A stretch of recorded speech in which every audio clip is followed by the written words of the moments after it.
Hello, my dear students. You are most welcome to my classroom once again. Today I shall discuss about a new topic of first lesson of class 10 science. It's about how to balance a chemical equation. অৰ্থাৎ ৰাসায়নিক সমীকৰণ এটা কেনেদৰে সমতুল কৰা হয় তাকে আজি মই ইয়াত আলোচনা কৰিম। ছাত্ৰ ছাত্ৰীসকল, আমি ইতিমধ্যে ৰাসায়নিক সমীকৰণ কি, ইয়াক কেনেদৰে লিখা হয় আৰু ইয়াৰ দুটা অংশ বিক্ৰিয়ক আৰু বিক্ৰিয়াজাত পদাৰ্থৰ বিষয়ে ইতিমধ্যে আমি শিকি আহিছো। We have learned what is chemical equation, how to write it, and also about the two parts of a chemical equation, that is the reactants and products. But one important thing is that any written form of chemical equation may not be a complete chemical equation. অৰ্থাৎ যিকোনো ধৰণেৰে আমি যদি ৰাসায়নিক সমীকৰণ এটা লিখো তেনেহ'লে সেইটোক এটা আমি সম্পূৰ্ণ সমীকৰণ বুলি ক'ব নোৱাৰিব পাৰোঁ। তেনেহ'লে আমি কি কৰিব লাগিব? সেই সমীকৰণটোক আমি সমতুল কৰিব লাগিব। We must have to balance a chemical equation. Now, regarding balancing, three questions may arise in our mind. অৰ্থাৎ আমাৰ মনত তিনিটা প্ৰশ্ন উদয় হয়। প্ৰথম কুৱেশ্যনটো হ'ল সমতুল আৰু অসমতুল সমীকৰণ বুলিলে আমি কি বুজিম? What are balanced and unbalanced equations? Number 2, কিয় আমি সমীকৰণ এটা সমতুল কৰিবলগীয়া হয়? Why to balance it? And number 3, কেনেকৈ আমি ৰাসায়নিক সমীকৰণ সমতুল কৰিম? অৰ্থাৎ how to balance a chemical equation.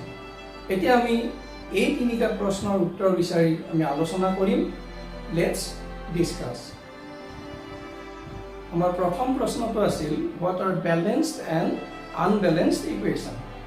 A balanced equation has an equal number of atoms of different elements in the reactants and products. অৰ্থাৎ এটা সমতুল সমীকৰণত বিক্ৰিয়ক পদাৰ্থ আৰু বিক্ৰিয়াজাত পদাৰ্থ দুই ক্ষেত্ৰতে অৰ্থাৎ দুয়োফালে ভিন ভিন মৌলৰ পৰমাণুবোৰৰ সংখ্যা সমান সমান হৈ থাকে।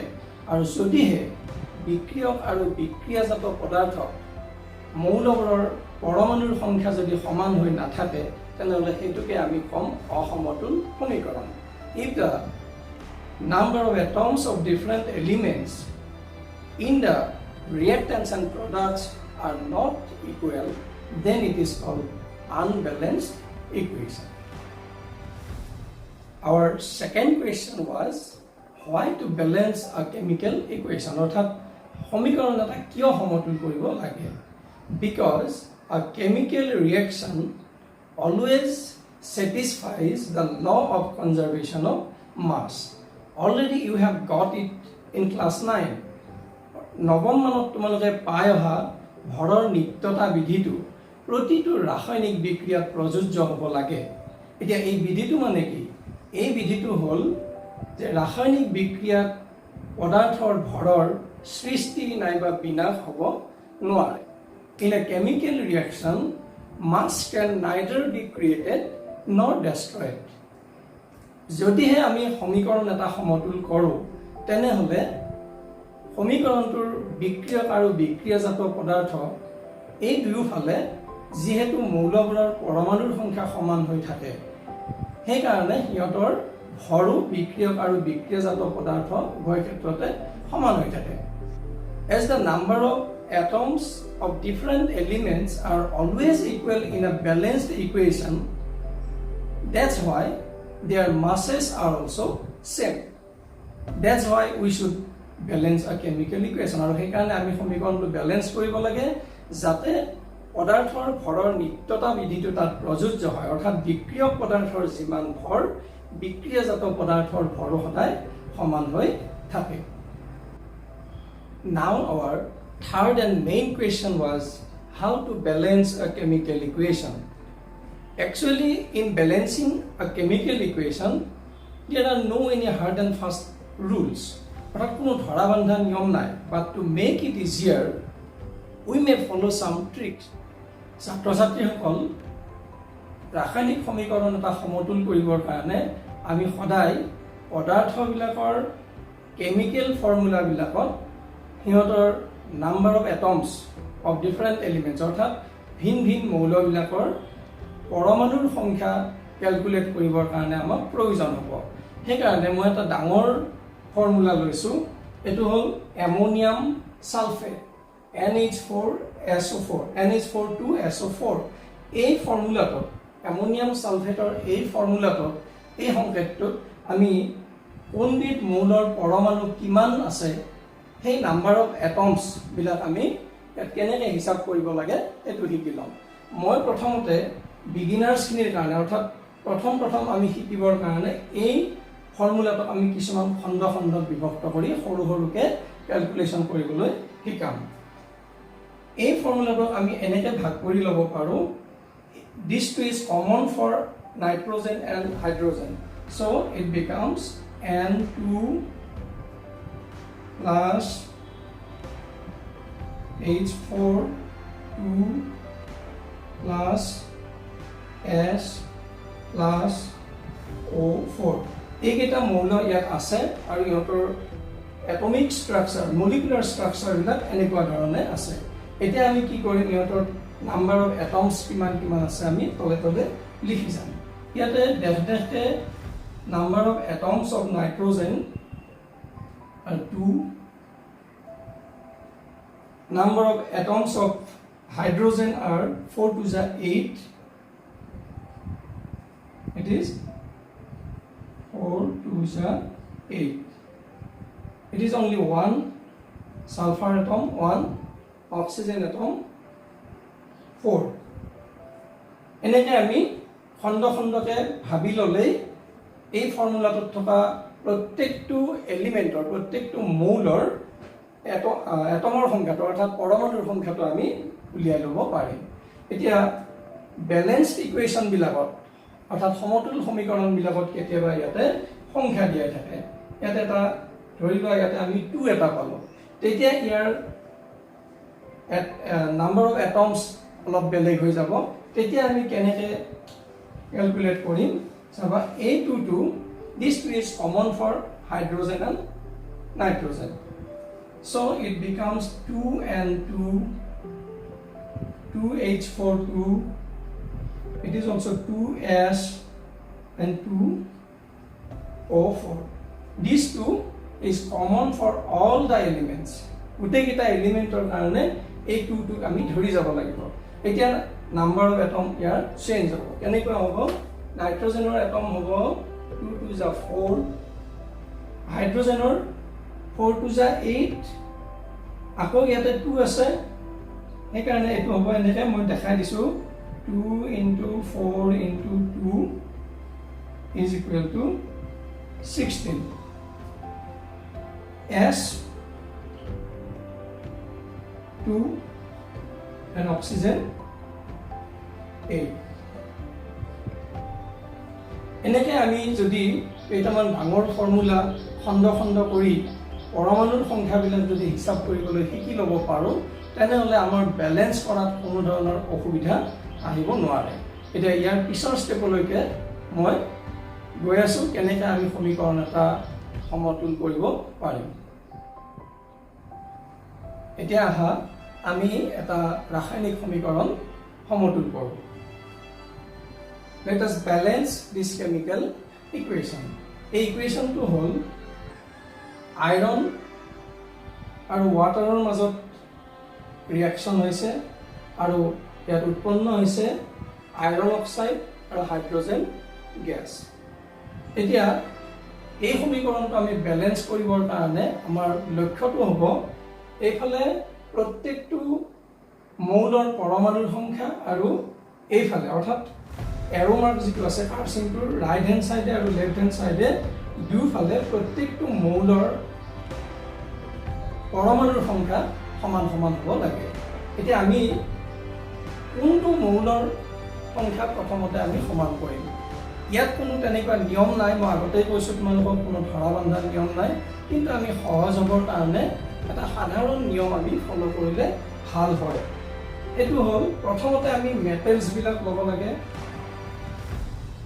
মেটেলছ তাৰ পিছত নন মেটেলছ কিন্তু নন মেটেলছ বুলিলে হাইড্ৰোজেন অক্সিজেনো হয় কিন্তু ইয়াত এক্সেপ্ট অৰ্থাৎ হাইড্ৰোজেন অক্সিজেনক বাদ দি বাকি কেইটা নন মেটেল আমি প্ৰথমতে কৰি লম তাৰ পিছত 3 নম্বৰত আহিব হাইড্ৰোজেন আৰু 4 নম্বৰত হ'ল অক্সিজেন এটো পদ্ধতিত আমি পৰমাণুৰ সংখ্যাবিলাক মিলাবলৈ চেষ্টা কৰিলে কিছু ক্ষেত্ৰত কেতিয়াবা সহজ হৈ পৰে এতিয়া আমি এই পদ্ধতিত প্ৰথমতে মেটেলছ তাৰ পিছত নন মেটেলছ তাৰ পিছত হাইড্ৰোজেন তাৰ পিছত অক্সিজেন এনেকৈ আমি ইহঁতৰ সংখ্যাবিলাক মিলাবলৈ চেষ্টা কৰিম গোটেই সমীকৰণটো আমি দুটা ভাগত বিভক্ত কৰি লম এইখিনি হ'ল ৰিঅ্যাক্টেন্স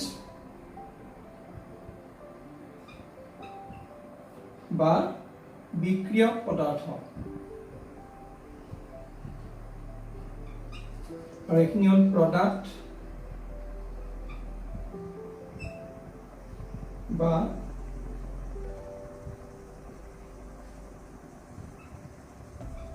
বিক্ৰিয়াজাত পদাৰ্থ এটা ইয়াত কি মৌল আছে মই আগতে কোৱাৰ নিচিনা প্ৰথম আমি মেটেল চাইছো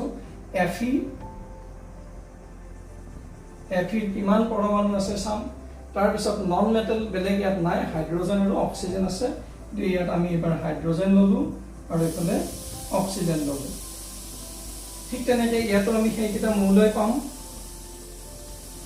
FeHO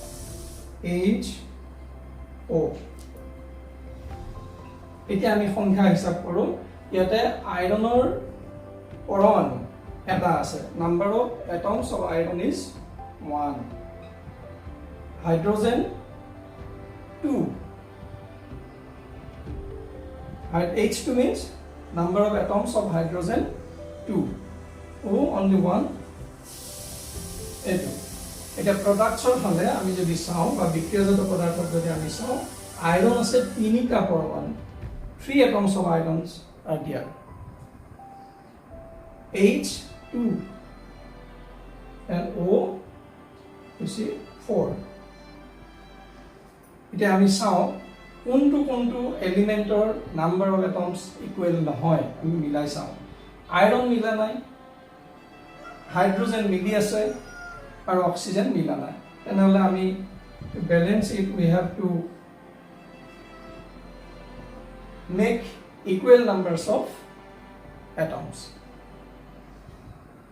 তেনেহলে আমি ব্যালেন্স কৰিবৰ কাৰণে কি কৰিব লাগিব ইহঁতৰ পৰমাণুৰ সংখ্যা বিক্ৰিয়ক আৰু বিক্ৰিয়াজাত দুয়োফালে সমান সমান কৰিব লাগিব আমি এতিয়া চাম আইৰন প্ৰথম আমি কৰিব লাগে আইৰন ইয়াত 3 আছে ইয়াত 1 আছে গতিকে আমি কি কৰিম ইয়াতে আমি 3 এটা দিম আমি কিন্তু ইয়াত 3 দিব নোৱাৰো এটো এটমিক স্ট্ৰাকচাৰ নাইবা মলিকুলাৰ স্ট্ৰাকচাৰ এই গোটেই বস্তুটো আমি লৰচৰ কৰিব নোৱাৰো ইয়াত আমি এনেকৈ বন্ধ কৰি ৰাখিব পাৰো সুবিধাৰ কাৰণে আমি বন্ধ কৰি ৰাখিব পাৰো এইবিলাকত আমি হাত দিব নোৱাৰো এই স্ট্ৰাকচাৰটোত আমি কেতিয়াও হাত দিব নোৱাৰো আমি এনেকৈ লব পাৰো এতিয়া ইয়াতে 3 দিলো 3 দিয়াৰ লগে লগে এটো 1 নাইকিয়া হৈ গল এটো হৈ যায় 3 তাৰপিছত H ৰ সংখ্যাটো আমি চাও ইয়াত আছে 2 তাতো 2 এটো সমানে আছে অক্সিজেন আছে ইয়াত 1 ইয়াত আছে 4 এটা অক্সিজেনক আমি 4 কৰিব লাগিব এফালে 4 কৰাৰ কাৰণে আমি ইয়াতে 4 দিব নোৱাৰো ইতিমধ্যে মই কৈছো আমাৰ সংখ্যা বহুৱাবৰ কাৰণে ঠাই হল এইবিলা গতিকে ইয়াতে আমি এটা 4 লগাই দিলো দিয়াৰ লগে লগে এটো 4 ওৰ নিচিনা হৈ গল গতিকে এটো হ'ব যায় 1 নাইকিয়া হৈ এটো 4 হৈ গল কিন্তু লগে লগে কি হল number of hydrogen atoms are also changed etu 2 আছিল কিন্তু এই 4 to যা 8 হৈ গল এটো 8 হৈ গল যিকোনো ঠাইত এটা নাম্বাৰ বহুৱাৰ পিছত আমি তাৰ লগত থকা যিবিলাক এলিমেন্ট আছে সিহঁতৰ সংখ্যাটো সলনি হৈ যায় গতিকে আমি সদায় হেতু লক্ষ্য কৰি হিচাপটো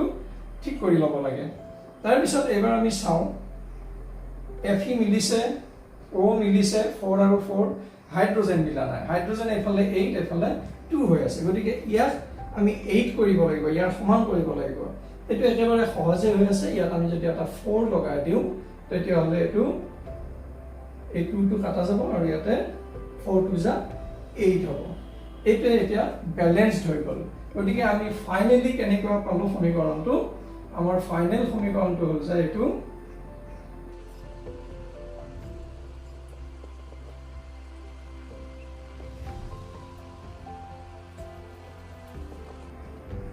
ফাইনেলি আমি আমাৰ বেলেন্সড ইকুৱেশ্যনটো এইটো পালো, অৰ্থাৎ সমীকৰণ এটা সমতুল হ'ল।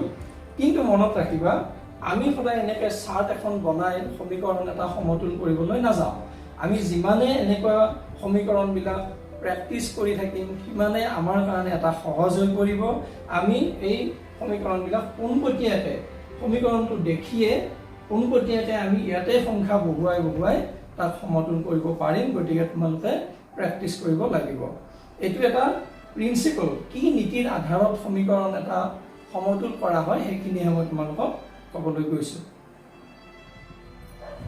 প্ৰিয় ছাত্ৰ ছাত্ৰীসকল, আজিলৈ মোৰ ক্লাছটো ইমানতে অন্ত পেলাইছোঁ।